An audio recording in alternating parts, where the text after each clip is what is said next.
Hi friends. இன்றைக்கி இந்த black colour Buddha புக்கோட ரிவ்யூ பற்றி பார்க்கலாம். ஒரு வீடியோ போடலாம், அட்லீஸ்ட் நமக்கு தெரிஞ்சது ப்ளஸ் நமக்கு தெரிஞ்சது சொல்லலாம் அப்படிங்கிற வகையில் இந்த புக்கோட ரிவ்யூ போடலான்னு சொல்லி முடிவு பண்ணேன். நான் நிறைய வீடியோஸ்லாம் போட்டதில்லை, நான் இது வரைக்கும் வீடியோவே போட்டதில்லை. இருந்தாலும் இதை மட்டும் சொல்லிடலாம் அப்படிங்கிறதுக்காக தான் இந்த வீடியோ. யூஸ்ஃபுல்லாக இருக்குன்னு நினச்சிங்கன்னா கண்டினியூவாக பாருங்கள், ஓகேங்களா?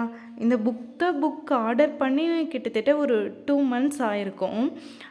2 months வெயிட் பண்ணேன். ஏன்னா அவங்க நிறைய கண்டென்ட் ஆட் பண்ணுறோம், அதனால் பிரிண்டிங் ப்ராசஸில் இருக்குது. அதாவது ஃபஸ்ட்டு இந்த பிங்க் கலர் புத்தா புக் போட்டிருந்தாங்க. இந்த புக்கில் கிட்டத்தட்ட என்ன கண்டென்ட் இருக்கும் அப்படின்னு பார்த்தீங்கன்னா, பேசிக்கான எல்லா ஸ்கூல் புக்கில் இருக்க எல்லாமே கவர் ஆகிருக்கும். எக்ஸ்ட்ரா கொஞ்சம் கண்டென்ட் மட்டும் ஆட் ஆகிருக்கும் இந்த புத்தா புக்கில்.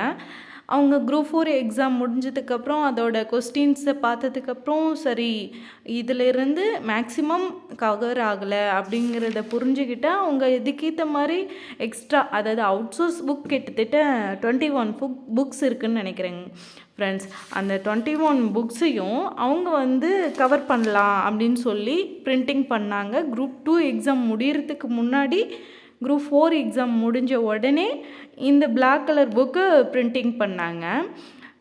அதுக்கப்புறம் குரூப் 2 எக்ஸாம் முடிஞ்சதுக்கப்புறமும் கிட்டத்தட்ட அவங்க ஃபஸ்ட்டு பிளாக் கலர் புக்கில் ஒரு 600 பேஜ் பக்கமாக தான் இருக்கும். ஆனால் இந்த பிளாக் கலர் புக்கில் ஒரு 900 பேஜ் பக்கமாக இருக்குது. ஏன்னா இவங்க குரூப் 2 எக்ஸாம் முடிஞ்சதுக்கப்புறம் மறுபடியும் கண்டென்ட் ஆட் பண்ணி ஒரு 900 பேஜ் இருக்குது.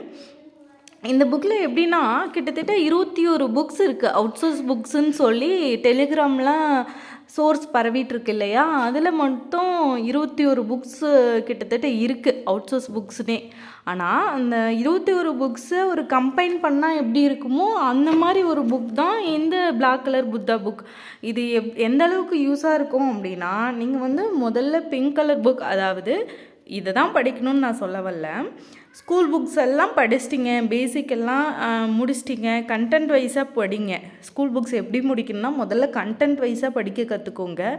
கண்டென்ட்டை நல்லா தெளிவாக படிச்சிட்டிங்க, அதாவது மேக்ஸ் படிக்கிற மாதிரி, மேக்ஸ் எப்படி ஒரு சம்க்கான ஃபார்முலா தெரிஞ்சிருச்சு, அந்த சம்மை நம்ம எந்த மாதிரி போடணும்னு தெரிஞ்சிச்சுன்னா அந்த சம் நம்மளால் போட முடியுமோ, அதேமாரி தான் தமிழும். இப்போ கொஸ்டின் பேட்டர்ன் அந்த மாதிரி தான் கேட்குறாங்க. ஒரு சம் எப்படி கேட்குறாங்களோ அது மாதிரி கொஸ்டின் பேட்டர்ன் தமிழுக்கு மாற்றிட்டாங்க. ஸோ இப்போ நீங்கள் சந்தோஷ்மணி புக்கெலாம் பார்த்தீங்கன்னா நல்லாவே இருக்கும். சந்தோஷ்மணி புக்கு என்கிட்ட சந்தோஷ்மணி புக்கு பிடிஎஃபாக இருக்குது, டேஃபோட புக் இருக்குது. இதெல்லாம் பார்க்கும்போது எனக்கு என்ன தோணுச்சு அப்படின்னா, சரி ஓகே இதெல்லாம் படித்தா கிளியர் ஆகிடும் அப்படிங்கிற மாதிரி தான் படிச்சுட்டு போனோம். இருந்தாலுமே நிறைய அவுட்சோர்ஸ்லேருந்து எடுத்ததுனால ரொம்ப கஷ்டமாயிருச்சு, எக்ஸாம் ரொம்ப கஷ்டமாயிருச்சு. ஸோ இப்போ அவுட்சோர்ஸ் புக் படிக்கணும் அந்த மாதிரி நினைக்கிறவங்களுக்கு இந்த பிளாக் புக் ரொம்பவே யூஸ்ஃபுல்லாக இருக்கும், ஓகேங்களா? இதில் கிட்டத்தட்ட ஒரு 900 பேஜ் கொடுத்துருக்காங்களா, எல்லா கண்டென்ட்டுமே அவுட்சோர்ஸ் புக்கில் இருந்து கவர் பண்ணியிருக்காங்க. பேசிக்லேருந்து லாஸ்ட் வரைக்கும் குறிநெடில் வேறுபாடு மட்டுமே ரொம்ப அதிகமாக ஆட் பண்ணியிருக்காங்க. இந்த மாதிரி ஒவ்வொன்றுமே அதிகமாக இருக்குது. நான் புக்கை பார்த்தோன்னே நான் என்ன நினச்சேன்னா, ஐயோ இதை படிக்கவே நமக்கு டைம் கிடைக்குமா அப்படிங்கிற மாதிரி யோசிக்க ஆரம்பிச்சிட்டேன். இந்த புக்கு இன்றைக்கி தான் ஒரு 2 hours தான் ஆகுது. ஆனால் இந்த புக்கை பார்த்தோன்னே ஐயோ இது படிக்க நமக்கு முதல்ல டைம் கிடைக்குமா அப்படின்னு தான் நான் யோசித்தேன். இருந்தாலும் என்ன செய்யறது, நம்ம இந்த அளவுக்கு எஃபர்ட் போட்டால் தான் இப்போ எக்ஸாமுக்கு கிளியர் பண்ணுறதுக்கு ஒரு இதாக இருக்கும் அப்படின்னு நான் நினைக்கிறேன். ஏன்னா தமிழ் மட்டுமே நம்ம நினச்சி பயப்பட்டுட்டு இருந்தோம்னா எக்ஸாம் கிளியர் பண்ண முடியாது. இப்போது ஜிஎஸ்சில் அதிகமாக ஃபோக்கஸ் பண்ண ஆரம்பிச்சிட்டோம் அப்படின்னா இங்கே விடுபடுற இடம் அங்கே ஃபில் ஆகிடும். அதாவது இதில் ஒரு 5 மார்க் நம்மளுக்கு போகுது அப்படின்னா அந்த 5 மார்க்கு ஜிஎஸ்சில் எடுக்க ட்ரை பண்ணுங்கள், ஓகேங்களா? மேக்ஸு ஜிஎஸ்சில் அதிகமாக ஃபோக்கஸ் பண்ணுங்கள். இதுலேயும் நம்மளால் முடிஞ்ச அளவுக்கு நம்மளோட எஃபர்ட் கொடுத்தோம் அப்படின்னா நம்மளுக்கு கண்டிப்பாக கிடைக்கும்.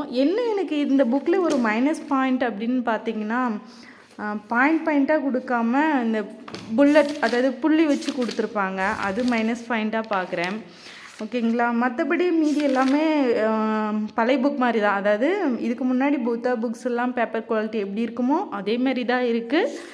ஆனால் கண்டென்ட் நிறைய ஆட் ஆகிருக்கு. கண்டென்ட்டு தான் இதில் முக்கியமே. இதில் என்னென்னா அவுட்சோர்ஸ் எல்லாம் கவர் பண்ணி கண்டென்ட் ஆட் பண்ணியிருக்காங்க. கிட்டத்தட்ட இங்கே பாருங்களேன், இந்த லகர வேறுபாடு மட்டுமே எவ்வளோ இருக்குன்னு பாருங்கள். ஒவ்வொன்றுக்குமே ரொம்ப ரொம்ப அதிகமாக கொடுத்துருக்காங்க. ஆனால் முடிஞ்ச அளவுக்கு ட்ரை பண்ணி எல்லாமே படித்து முடிச்சிட்டோம். இங்கே பார்த்திங்கன்னா லகர வேறுபாடு மட்டுமே 645 இருக்குது. 645 இருக்குது. அதுக்குள்ளே ஒவ்வொன்றுக்குமே நிறைய சின்ன இதாக இருக்குது. ஆனால் மொத்தம் இந்த பாயிண்ட் வச்சு நம்பர் வச்சு கொடுத்ததில் 645 இருக்குது. என்னோடய வீடியோ குவாலிட்டி எப்படி இருக்குன்னு தெரில. முடிஞ்ச அளவுக்கு பாருங்கள். நான் மொபைலில் தான் ஷூட் பண்ணி போட்டிருக்கேன். ஓகேங்களா? ஆனால் புக் நல்லா இருக்குது, இல்லைன்னு சொல்ல முடியாது. அவுட் சோர்ஸ் எல்லாமே கவர் பண்ணியிருக்காங்க, நல்லா இருக்குது. என்ன சொல்கிறது, நம்ம அவுட் சோர்ஸ் அத்தனை புக்கும் பிரிண்ட் அவுட் எடுத்து படிக்க முடியுமான்னு தெரியல. அதனால் அதுக்கு ஒரே சொல்யூஷனாக இந்த ஒரு புக் இருக்குன்னு நான் நினைக்கிறேன். நல்லாயிருக்கு, ரொம்ப நல்லாயிருக்கு, கண்டென்ட் நல்லாயிருக்கு. நீங்கள் அவுட் சோர்ஸ் படிக்கணும் அப்படின்னு நினைக்கிறீங்க அப்படின்னா இந்த புக்கை ட்ரை பண்ணுங்கள், ரொம்பவே நல்லாயிருக்கு. ஆல் தி பெஸ்ட், நல்லா படிங்க. அதுக்காக ஷெட்யூல், அதாவது டெஸ்ட் வைஸ் ஜாயின் பண்ணிட்டு இந்த குறிப்பிட்ட டேஸில் இந்த குறிப்பிட்ட இதை முடிச்சிடணும்னு நினச்சி அந்த மாதிரி படிக்க முடியுமான்னு எனக்கு தெரில. என்னுடைய ஒப்பீனியன் என்னென்னா, இப்போது படிக்க ஸ்டார்ட் பண்ணுங்கள். இப்போது குறில் நெடில் வேறுபாடு ஒரு 4 நாளையில் படித்து முடிச்சிருவேன், இந்த லகர வேறுபாடு ஒரு 4 நாளில் என்னால் முடிச்சிட முடியும் அப்படின்னு நீங்கள் நினைக்கலாம். ஆனால் நீங்கள் ஸ்டார்ட் பண்ணும்போது அது முடிக்க முடியாமல் போகும்போது அந்த இடத்துல உங்களுடைய நம்பிக்கையே குறைஞ்சிடும். அதனால் நான் என்ன சொல்கிறேன்னா, இப்போது ஒரு சிலபஸ் எடுத்து வைங்க, ஸ்டார்டிங்லேருந்து ஸ்டார்ட் பண்ணுங்கள். கண்டென்ட் வைஸு பொறுமையாக நல்லா தெளிவாக படிங்க. ஒரு டாபிக் படிக்கிறீங்கன்னா அந்த டாப்பிக்கில் அவ்வளோ தெளிவு இருக்கணும், அந்த அளவுக்கு தெளிவாக படிங்க. படிச்சுட்டு டெஸ்ட் போட்டு பாருங்கள். படித்து முடிக்கிற வரைக்கும் அந்த டாபிக் டெஸ்ட் போட்டு பார்க்காதீங்க. படித்து முடிச்சுட்டு டெஸ்ட் போட்டு பாருங்கள். ஒரு டாபிக் படித்து முடிச்சிட்டிங்க அப்படின்னா அதுக்கப்புறம் உங்களுக்கு எத்தனை கொஸ்டின் கிடைக்குதோ அத்தனை கொஸ்டின்லேயும் அந்த டாப்பிக்கை மறுபடியும் நீங்கள் டெஸ்ட் போட்டு பார்த்துக்கிட்டே இருக்கும்போது அது உங்களுக்கு ரீகால் ஆகிட்டே இருக்கும். ஸோ என்ன சொல்ல வரேன் அப்படின்னா, ஒரு டாப்பிக்கு இத்தனை நாள் அப்படின்னு முடிவு பண்ணி படிக்காமல் ஒரு நாளையில் தமிழுக்கு ஒரு 2 ஹவர்ஸ் கொடுக்குறீங்கன்னா அந்த 2 ஹவர்ஸில் ஒரு டாப்பிக்கை எவ்வளோ தெளிவாக படிக்க முடியும்னு பாருங்கள். அந்த டாப்பிக்கை எவ்வளோ தெளிவாக படிக்க முடியுதோ அதுதான் உங்களுக்கான டைம். இப்போ இந்த 2 ஹவர்ஸில் என்னால் ஒரு 2 பேஜ் தான் படிக்க முடிஞ்சுது, ஆனால் நான் நல்லா தெளிவாக படிச்சிருக்கேன் அப்படின்னா அதுதான் ரொம்ப இம்பார்ட்டன்ட். ஓகேங்களா? அந்த அளவுக்கு தெளிவாக படிங்க, கண்டிப்பாக முடியும். இந்த புக்கு இப்போ நியூவாக எடிஷன் 700 போட்டிருக்காங்க. இது பிங்க் புக் வாங்கினவங்களுக்கு ஒரு 40% டிஸ்கவுண்ட் பண்ணுறதா சொல்லியிருக்காங்க. ஒரு வேளை நீங்கள் வாங்குகிற மாதிரி ஐடியா இருந்தால் ட்ரை பண்ணுங்கள், நல்லாயிருக்கு புக்கு. அவுட் சோர்ஸ் படிக்கணும்னு முடிவு பண்ணிங்க அப்படின்னா இந்த புக் வாங்கி படிங்க, ரொம்ப யூஸ்ஃபுல்லாக இருக்கும். ஓகேங்களா?